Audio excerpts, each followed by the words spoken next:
നിലമ്പൂർ ഉപതെരഞ്ഞെടുപ്പിൽ നാമനിർദ്ദേശ പത്രിക സമർപ്പിക്കുന്നതിന് മുമ്പ് ഉമ്മൻചാണ്ടിയുടെ അനുഗ്രഹം തേടി പുതുപ്പള്ളി പള്ളിയിലെ കല്ലറയിൽ പ്രാർത്ഥനയോടെ UDF സ്ഥാനാർത്ഥി ആര്യാടൻ ഷൗക്കത്തെത്തി. എന്നും പിതൃതുല്യമായ സ്നേഹവും വാത്സല്യവും തന്ന പ്രിയപ്പെട്ട നേതാവായിരുന്നു ഉമ്മൻചാണ്ടിയെന്ന് ആര്യാടൻ ഷൗക്കത്ത് പറഞ്ഞു. പിതാവ് ആര്യാടൻ മുഹമ്മദുമായി 60 വർഷം നീണ്ട ആത്മബന്ധമുണ്ടായിരുന്നു ഉമ്മൻചാണ്ടി സാറിന്. ബാപ്പുട്ടി എന്ന് വാത്സല്യത്തോടെയാണ് എന്നെ വിളിച്ചിരുന്നത്. പിതാവിനോട് നേരിട്ട് പറഞ്ഞാൽ നോ പറയുമോ എന്ന് പേടിച്ച പല കാര്യങ്ങളും ഉമ്മൻചാണ്ടി സാറിന്റെ ശുപാർശയോടെയാണ് ഞാൻ അവതരിപ്പിക്കുന്നത്. നിലമ്പൂരിൽ ഞാൻ മത്സരിക്കുമ്പോൾ ഉമ്മൻചാണ്ടി സാറും പിതാവും ഒപ്പമില്ല. ഇരുവരുടെയും അനുഗ്രഹം തേടി വേണം പത്രിക നൽകേണ്ടതെന്ന് തീരുമാനിച്ചിരുന്നു. അതിനായാണ് എത്തിയതെന്നും ഷൗക്കത്ത് പറഞ്ഞു.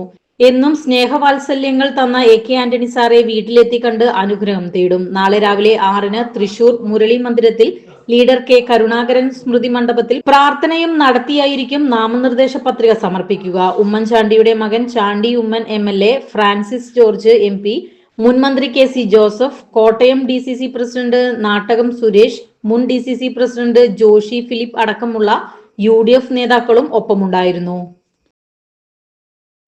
SS Gold, pure gold.